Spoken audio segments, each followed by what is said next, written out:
Revista da Semana. Os destaques da atualidade noticiosa em África e na restante lusofonia. As grandes questões que marcaram a vida política, cultural e social. Revista da Semana. Bem-vindos a mais uma Revista da Semana da RDP África, 7 dias da atualidade lusófona em retrospectiva, numa edição de Germano Campos. Gabriel Costa é o senhor que se segue à frente dos destinos do governo de São Tomé e Príncipe.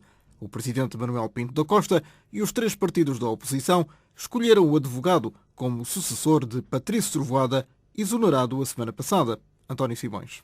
O atual bastonário da Ordem dos Advogados é a figura de consenso entre a Presidência da República e os 3 partidos da oposição para esfiar o próximo governo do país. O ainda bastonário da Ordem dos Advogados de São Tomé e Príncipe é a figura que reúne o consenso entre o Presidente da República e os 3 partidos da oposição com assento parlamentar para chefiar o próximo governo do país.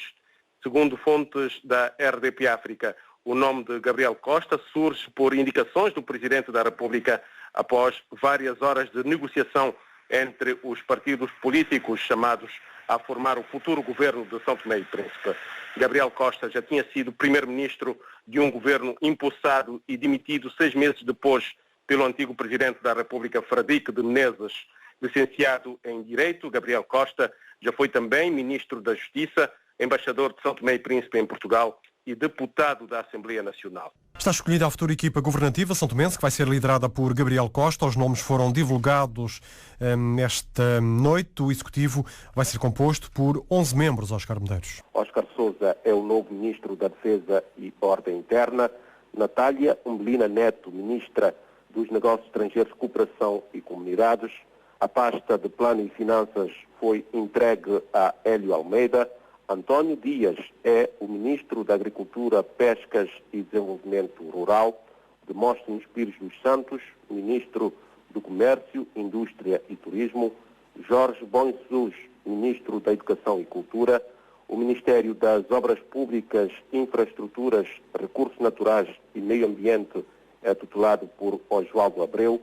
Lionel Pontes é o novo Ministro da Saúde e Assuntos Sociais. Edith Tenjua, Ministra da Justiça, Administração Pública e Assuntos Parlamentares.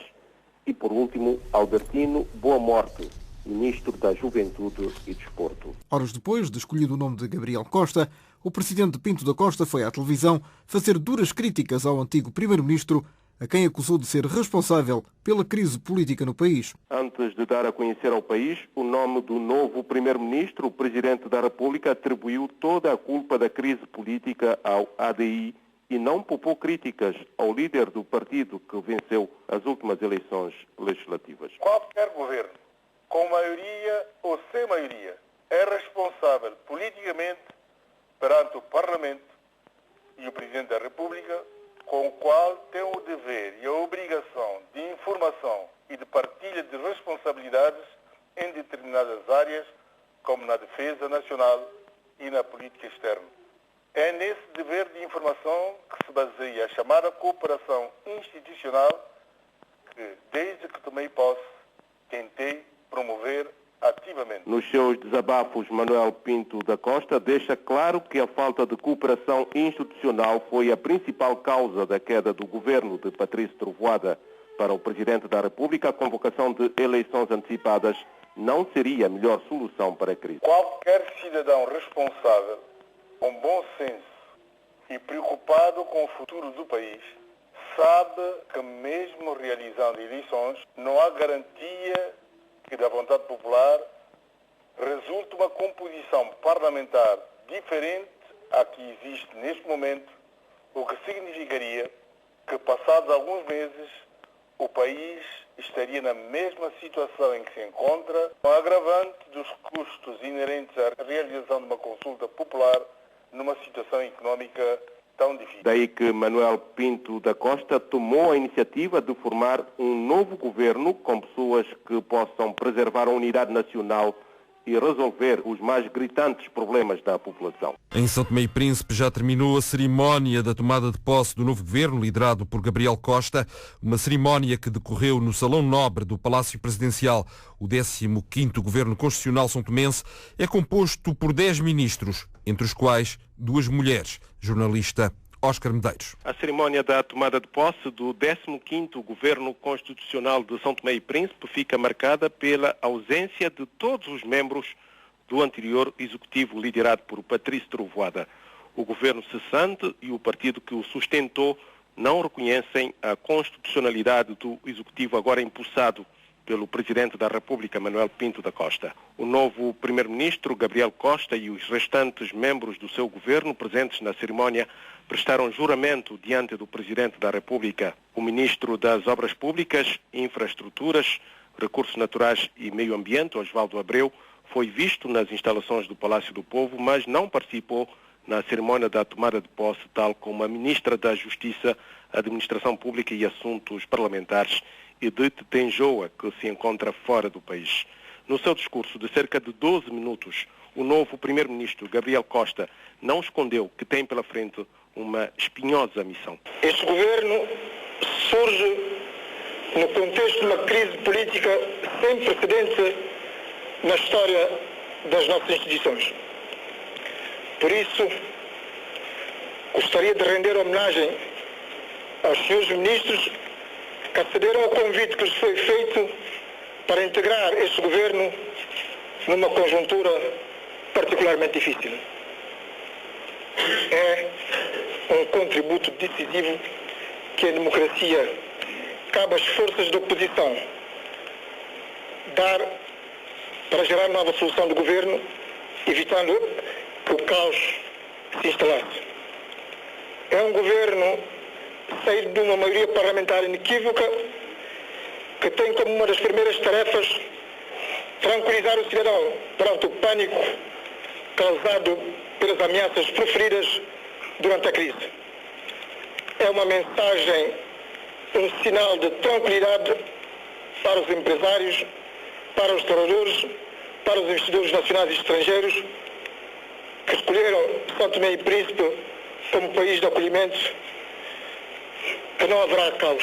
A adoção de políticas para inverter a atual conjuntura económica desfavorável é outro desafio do novo governo. Brevemente, o governo submeterá à Assembleia Nacional o programa e o orçamento, que são instrumentos de governação com a orientação estratégica para os próximos tempos e a criação de um ambiente favorável ao desenvolvimento económico e social do país. No âmbito da política externa, trabalharemos no sentido de fortalecer os excelentes laços de cooperação e apostando de forma clara na dinamização do relacionamento bilateral e também as estruturas multilaterais para a melhoria das condições de vida das nossas populações. A credibilização do Sistema Nacional de Justiça, o combate à criminalidade, estão também entre as outras prioridades do novo governo, impulsado esta quarta-feira pelo Presidente da República. Já foi então impulsado o novo governo de São Tomé e Príncipe. Em São Tomé e Príncipe, a Ação Democrática Independente respondeu às acusações do chefe de Estado, que considerou o ex-primeiro-ministro o responsável pela atual crise política no arquipélago. O partido de Patrício Trovoada considera que Manuel Pinto da Costa fez um discurso de regime de partido único e que assume um papel parcial, violando claramente a Constituição. No comunicado lido na voz de Isabel Domingos, membro da Comissão Política da ADI, o partido liderado por Patrício Trovoada não tem dúvidas que Manuel Pinto da Costa continua a agir como se estivesse no regime de partido único. Esse discurso do Presidente da República revelou uma profunda ignorância da Constituição da República. O partido ADI constata que não houve progressos no modo de agir e pensar do Presidente Manuel Pinto da Costa, como muitos acreditaram durante a campanha eleitoral para as presidenciais do ano passado. É a resposta da Ação Democrática Independente ao discurso à nação feito ontem pelo Presidente da República, Manuel Pinto da Costa. Revista da Semana. A Renamo e o Governo de Moçambique voltaram a reunir-se esta semana pela segunda vez em Maputo. Ultrapassar as divergências antigas relacionadas com o Acordo de Paz, assinado há 20 anos, foi o mote que levou as duas delegações à mesa das conversações, mas sem grandes resultados práticos e com opiniões divergentes entre o Governo de Moçambique e a Renamo. Arão Coamba. A Renamo diz que vai impor a formação de um governo de transição caso as negociações com o governo não surtam os efeitos desejados. Este pronunciamento foi feito ontem à noite pelo chefe da comissão do maior partido da oposição, Manuel Bissopo, após a segunda ronda de negociações com o governo. A conclusão da Renamo neste momento é voltar ao quartel-general, reformular as regras, de modo que haja solução favorável para a Renamo e para o povo moçambicano. Refiro-me a regras para a imposição de um governo de transição. Manuel Bissopo, chefe da delegação da Renamo nas negociações com o governo. Por sua vez, o chefe da comissão do governo, José Pacheco, desdramatiza a situação, afirmando que o encontro de ontem correspondeu às expectativas. José Pacheco acrescentou que qualquer negociação deve ser feita dentro dos princípios democráticos consagrados na Constituição da República de Moçambique. Sentimos uma Renamo mais descomprimida, sentimos de que houve um aprofundamento de conhecimento mútuo que está a determinar este exercício de aprofundamento das questões e remessa para os órgãos juridicamente constituídos para efeitos de tratamento devido. José Pacheco, chefe da delegação do governo nas negociações com a Renamo. O próximo encontro está previsto para segunda-feira, tendo como pano de fundo a despartidização da função pública em Moçambique. Renamo e governo de Moçambique devem voltar a reunir-se esta segunda-feira pela terceira vez. O ministro angolano das Relações Exteriores manifestou em Luanda o desejo de que Moçambique não volte para as armas e que não seja verdade o que se ouve daquele país lusófono. Jorge Chicote reagia à situação política em Moçambique, que tem deixado o governo moçambicano e o líder da Renamo num impasse sobre reclamações feitas pelo maior partido da oposição. Também o nosso desejo é que Moçambique não volte para as armas. Queremos esperar que tudo quanto ouvimos relativamente a Moçambique não seja verdade. Nós continuamos a apostar no quadro político que existe, apoiamos o governo de Moçambique em tudo quanto são iniciativas. Até o momento não nos chegou nada vindo do governo de Moçambique como qual houvesse de facto problemas, mas o nosso desejo é que Moçambique continue a evoluir de maneira estável. As palavras do ministro angolano, Jorge Chicote, que falava à imprensa no final de uma audiência do chefe da diplomacia espanhola com o presidente angolano José Eduardo dos Santos. RDP África. Na Guiné-Bissau, decorreu esta semana o 4º Congresso Ordinário do PRS, o Partido da Renovação Social, sob o lema Fortalecer o Partido para servir mais e melhor a Guiné-Bissau. Em causa esteve a luta pela liderança naquele que foi o congresso mais concorrido da história dos renovadores, Khalifa Kassamá. No conclave, em que tomam parte 801 delegados vindos de todo o país e da diáspora, está em causa a luta pela liderança entre Kumbayala, atual líder e fundador do partido, e mais 4 candidatos, nomeadamente Baltazar Alves Cardoso, Solenquilina Bichita, Alberto Nambeia e Alaji Sonko. Proposto do secretário-geral concorrem Florentino Mendes Pereira, atual vice-líder parlamentar dos renovadores, Máximo Chuda e Carlitos Barai. Para Orlando Mendes Viegas, presidente da comissão organizadora do 4º Congresso do PRS, a luta pela liderança dos renovadores mostra a democratização interna e a grandeza do partido. Isto demonstra claramente a grandeza do partido. O partido está a crescer e é evidente que isto acontece. É um processo normal na democracia. Eu acho que é isto.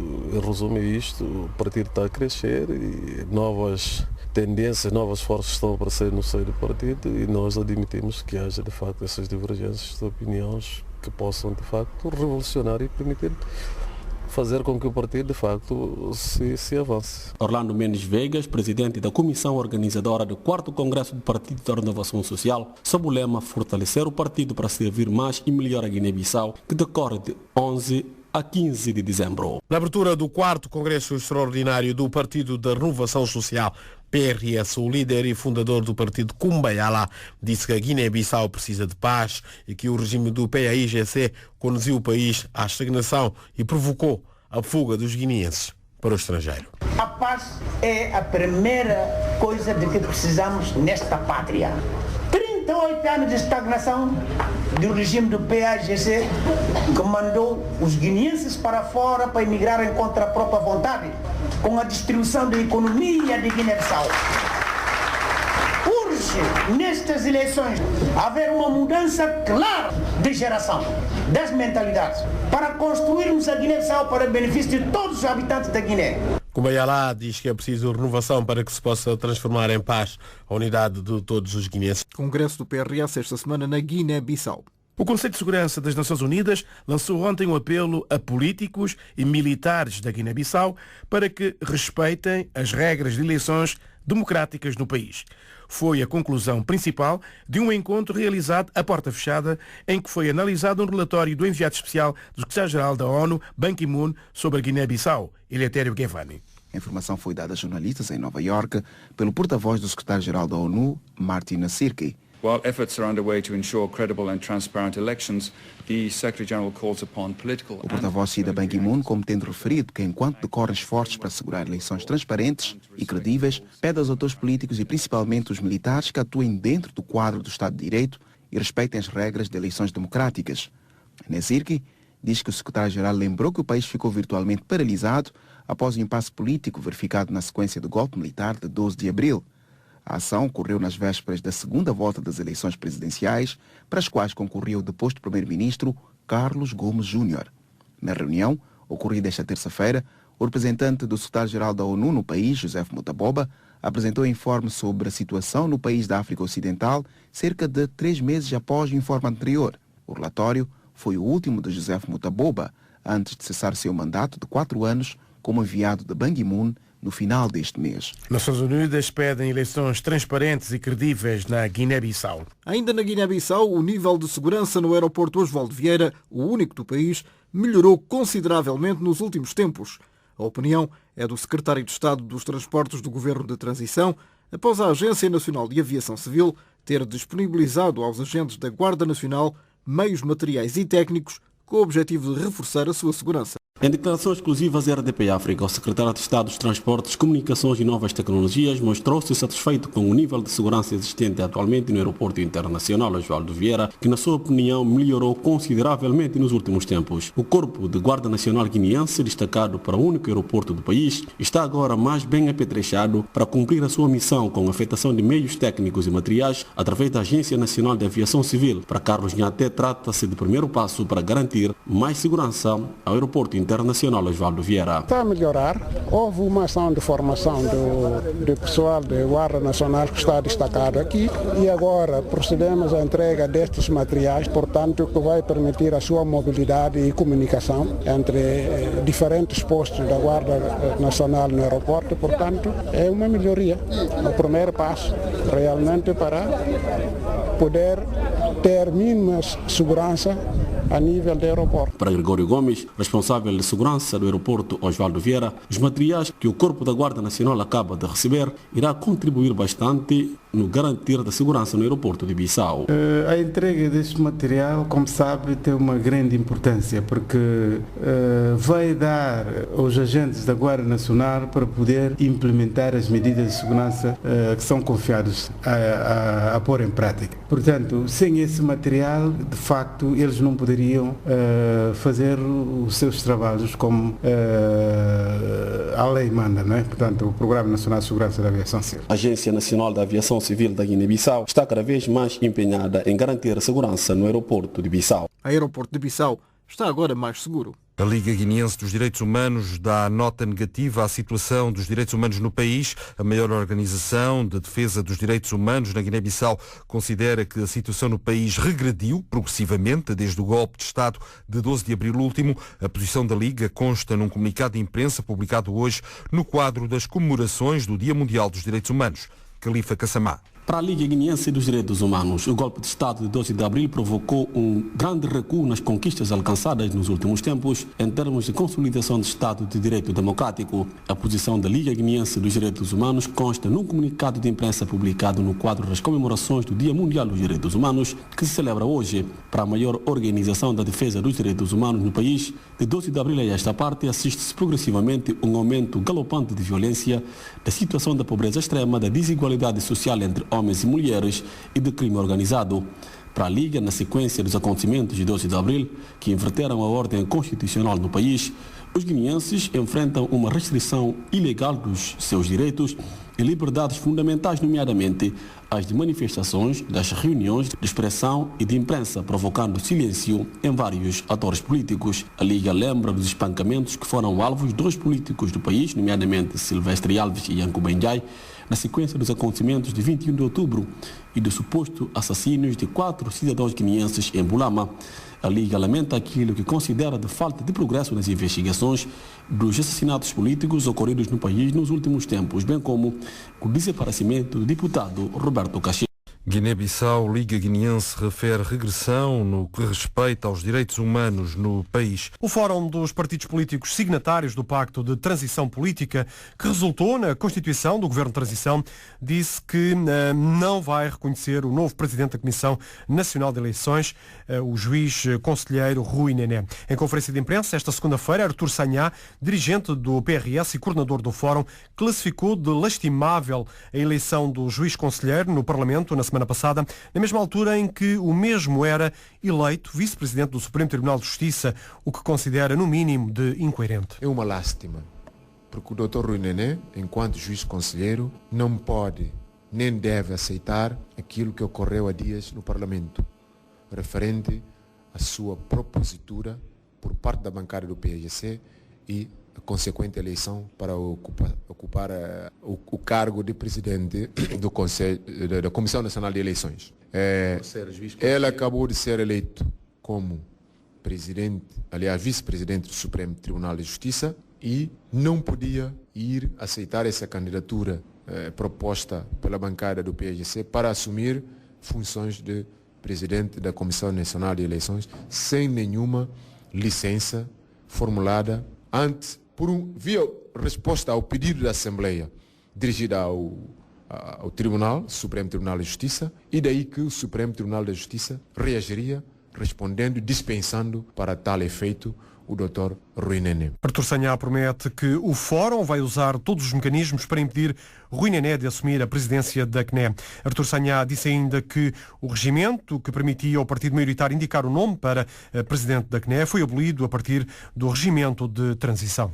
Pior ainda grave é a tentativa de manter o método anterior, que foi como reflexo de criação de problemas quanto ao comportamento administrativo eleitoral da Comissão Nacional de Eleições, em que os preceitos de apresentação do candidato ao cargo de presidente da Comissão Nacional de Eleições dizia que quem é a bancada maioritária tem o direito de apresentar esse candidato. Isso foi abolido a partir da regimentação de transição depois do golpe. O que é que se passou na Assembleia? Outra vez foi o próprio PSGC a apresentar o candidato Rui Nené, Dr. Rui Nené, para esse cargo, e foi a bancada do PSGC que votou também a sua eleição. Para Artur Sagná, a eleição de Rui Nené resultou de uma encomenda feita a partir de Lisboa, numa alusão direta ao primeiro-ministro deposto, Carlos Gomes Júnior. Revista da Semana. A atualidade dos últimos 7 dias. Revista da Semana. Foi votado em Cabo Verde na globalidade do Orçamento de Estado para 2013, com críticas do MPD à introdução de impostos que não constavam do documento inicial e o presidente do maior partido da oposição a alertar para o perigo de uma recessão económica no arquipélago. O PAICV, por seu lado, acusa a oposição de estar apenas a criar casos para justificar o voto contra. João Pereira da Silva. A votação final global está prevista para esta terça-feira. Entre a aprovação na generalidade e o dia de hoje, o orçamento foi explicado em maior detalhe em sede de comissões parlamentares e o MPD denunciou, entretanto, a existência de impostos clandestinos, como lhe chamou Fernando Elísio Freire, o líder parlamentar do maior partido da oposição. O que o governo está a fazer agora é legalizar a clandestinidade fiscal. Isto não é razoável, faz parte da ética política até, porque desde julho que está-se no processo do orçamento do Estado. Se sabia que ia-se criar um imposto de turismo e uma taxa estatística, por que é que não se legislou na altura? Só vem-se legislar agora. Vem-se legislar agora porque o governo deu conta de que não existia de facto esta lei. Bom, eu não posso comentar quanto a esta afirmação, legalização da clandestinidade, porque para mim não faz sentido nenhum, eu nem sei do que estão a falar. Portanto, melhor do que eu para explicar a legalização da clandestinidade, quem criou este conceito ou este termo. Não cabe ao Governo explicar de coisas que não entende e criadas à última da hora ou interpretações criadas à última da hora pelo grupo parlamentar do MPD. Cristina Duarte, sem comentar os alegados impostos piratas. Já o líder parlamentar do PAICV, José Manuel Andrade, tem uma leitura muito particular. O MPD, enquanto oposição, já disse que não vai aprovar o Orçamento de Estado, vai fazer tudo por tudo para que não se esclareçam as coisas, para que haja confusão e as pessoas não entendam. À margem do debate, Carlos Veiga, de saída da presidência do MPD, alertou para a possibilidade de Cabo Verde entrar em recessão económica e propõe, na hora da saída, reformas profundas. Começaríamos por não alterar o Código de Benefícios Fiscais como ele foi. Ou seja, nós acabamos com as isenções, por exemplo, de imposto sobre rendimento, agora há um crédito fiscal. Isto não é competitivo com os nossos concorrentes. Nós não aumentaríamos o IVA no turismo. Faríamos uma reforma fiscal. Nós iríamos reduzir substancialmente tudo o que tributa a poupança e o trabalho. Iríamos reduzir os custos do trabalho para os trabalhadores e para as empresas. As nossas políticas seriam completamente diferentes em relação àquilo que está a ser praticado e as reformas têm que ser feitas. Hoje, a situação está a atingir o bloqueio. No primeiro dia de sessão parlamentar, os deputados aprovaram a nova lei de benefícios fiscais, com os votos contra da oposição e do deputado do PAICV, Aristides Lima, que considera a nova lei prejudicial para a atividade económica nas ilhas da Boa Vista e do Sal. A votação final global do Orçamento de Estado para 2013 em Cabo Verde. Está aprovado na globalidade o Orçamento do Estado de Cabo Verde para 2013, um orçamento aprovado com os votos do PAICV e os votos contra do MPD. Cristina Duarte, Ministra das Finanças, diz que se trata de um documento prudente para um ano de incertezas devido à crise internacional. Cristina Duarte destaca que, apesar da crise, o Orçamento de Estado para 2013 continua a assegurar a proteção social. Nós temos um orçamento que não abdicou, não cortou, não diminuiu nenhuma despesa social. Vamos continuar a servir as refeições quentes nas escolas, vamos continuar com o nosso programa de educação, ensino superior, saúde, vamos continuar com o nosso regime não contributivo, dando assistência aos nossos velhos, à terceira idade, que é um ativo desta sociedade, e iremos continuar com os nossos programas sociais. As palavras da Ministra das Finanças de Cabo Verde no momento em que foi aprovado na globalidade o Orçamento de Estado para 2013. RDP África. Fazemos história há 16 anos. Fazemos história. O Conselho Coordenador dos Direitos Humanos de Angola disse esta semana que a situação nesta área melhorou bastante no país. Melhorou o respeito pelos direitos humanos em Angola. João Costa Dias. O Conselho de Coordenação dos Direitos Humanos em Angola, uma plataforma de 25 organizações não governamentais, afirma que o respeito pelos direitos humanos no país melhorou desde o ano passado. O presidente da mesa do Conselho Nacional, o reverendo Daniel Zinga, elege o diálogo com o governo como uma das melhorias. A Secretaria de Estado, por exemplo, para os Direitos Humanos, e agora que passou o Ministério da Justiça, há uma boa relação. Por exemplo, o Conselho de Coordenação de Direitos Humanos faz parte hoje de grupo de trabalho dentro do Secretariado de Direitos Humanos, o Secretário de Estado de Direitos Humanos, o que significa que estamos em diálogo permanente. Temos um grupo de trabalho que representa o Conselho nesse secretariado, que está a todo momento com conversas, discussões, planos, para discutir onde a participação da sociedade civil é útil. Nosso Conselho tem lá gente que eles conhecem, quem chamam e com quem discutem os nossos planos, por além da própria direção do Conselho de Direitos Humanos. O direito à habitação continua a ser uma violação em Angola. Nem sempre, mesmo as construções feitas, nem sempre estão a corresponder com o discurso que nós fizemos, como um povo, como autoridades e tudo. Essa é, por exemplo, outra área, outro campo na área de habitação, por exemplo, o deslocamento, quer dizer, a mudança que sempre acontece de um grupo a queixar-se que foram retirados, ou pelas condições naturais, como as águas de chuvas, devido ao mau tratamento ou não tratamento das áreas onde vivem, ou porque a área é necessária para uma outra atividade e não trabalho com antecedência feita para poder organizar a vida dessas comunidades antes de se proceder à evacuação com as forçadas. Nesta segunda-feira, dia em que se assinala o Dia Internacional dos Direitos Humanos, o Conselho de Coordenação dos Direitos Humanos de Angola está reunido em Luanda para eleger os novos órgãos e traçar novos caminhos para a organização. A proposta do Orçamento Geral do Estado angolano de 2013 foi aprovada hoje pelo Conselho de Ministros de Angola, anunciou a agência de notícias Angop. No final da reunião, o Ministro das Finanças angolano, Carlos Alberto Lopes, disse à imprensa que a proposta do orçamento foi construída sobre pressupostos que constam do Plano Nacional de Desenvolvimento 2013-2017. O Ministro explicou que o plano assume uma inflação de 9% ao ano e prevê um crescimento do Produto Interno Bruto de 7,1%. Carlos Alberto Lopes afirmou que o OGE prevê, no total, receitas e despesas na ordem dos 6,6 trilhões de kwanzas, referindo que 50% das receitas a arrecadar serão geradas pelo setor petrolífero. O embaixador de Angola em Portugal afirmou esta semana que as relações entre os dois países continuam excelentes e desvalorizou os pequenos círculos de pessoas de ambos os lados que tentam prejudicar esse relacionamento. Marcos Barrica falava à agência Lusa, à margem da atribuição do doutoramento honoris causa ao angolano Luís Gomes Sambo, que dirige o Comitê Regional Africano da Organização Mundial de Saúde, esta semana pela Universidade Nova de Lisboa. As relações entre instituições angolanas e portuguesas, ao mais alto nível, continuam boas e excelentes. Há determinados percalços que vão surgindo, mas isto não deve servir, digamos, de molde para deteriorar as relações que são boas.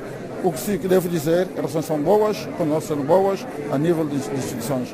Comentários que acontecem nos jornais, parte a parte, não devem atrapalhar aquilo que de positivo existe entre nós.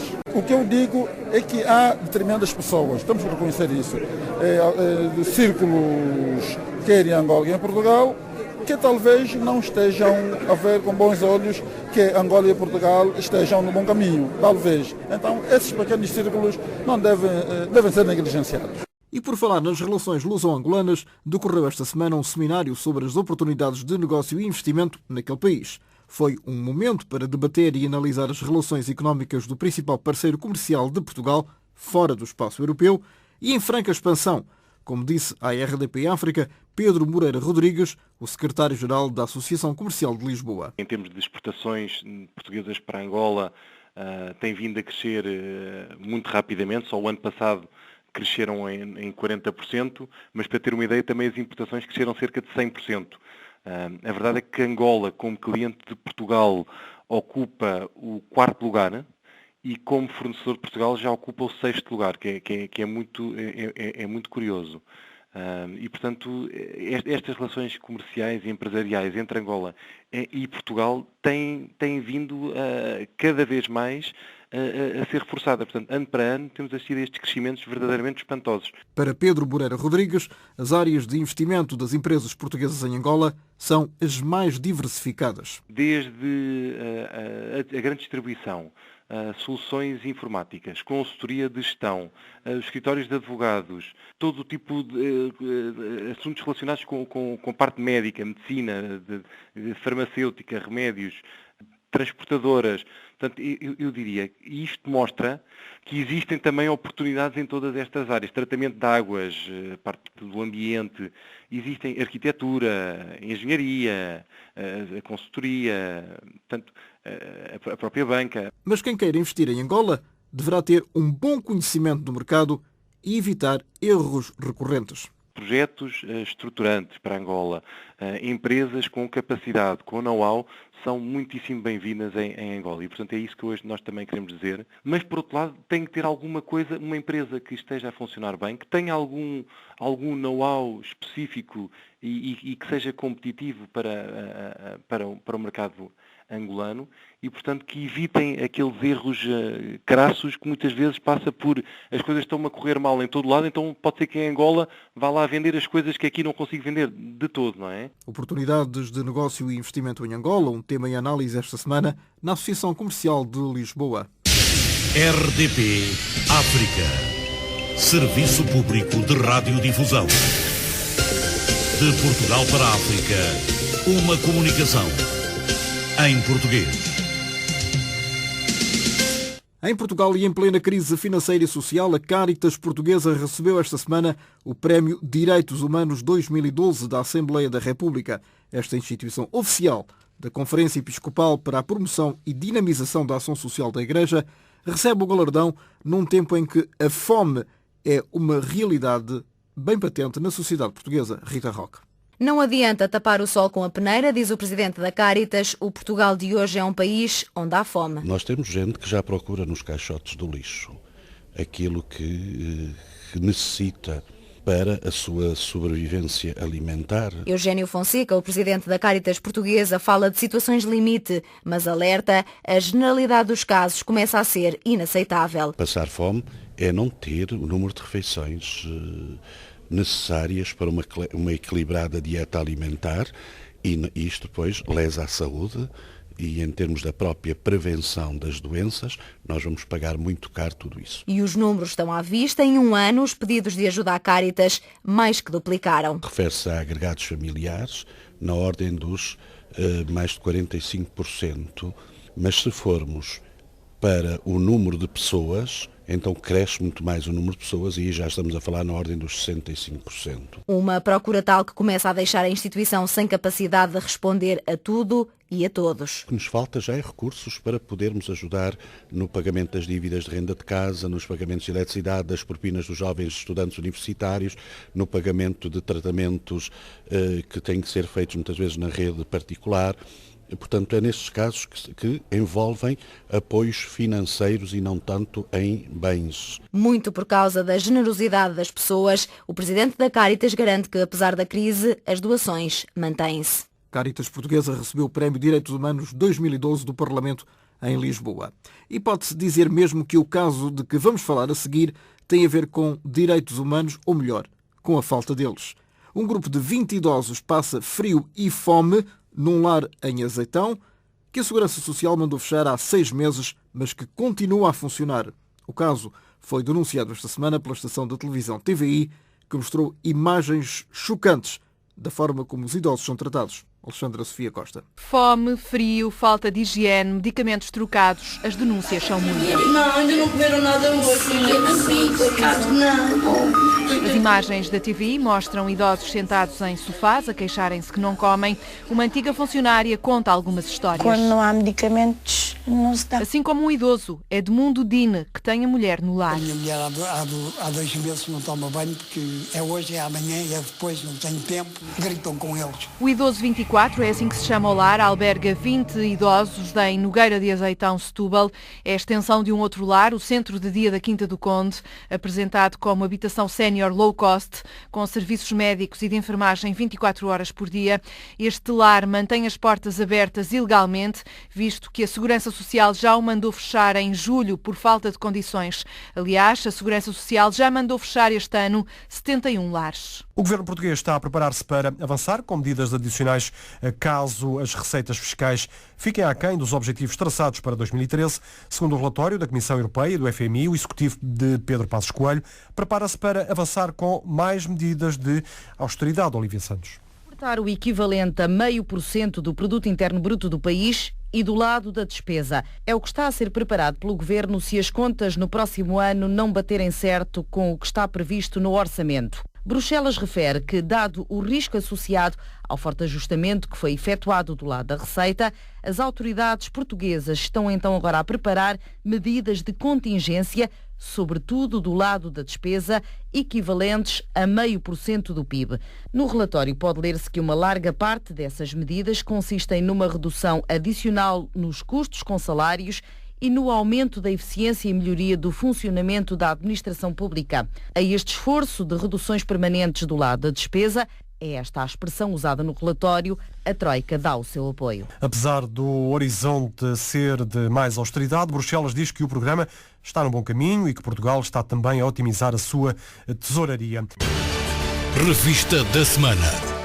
O diretor regional para a África da Organização Mundial de Saúde anunciou esta semana que os países membros já estão a contribuir para um fundo anual de 50 milhões de dólares que visa agilizar a resposta a emergências de saúde pública.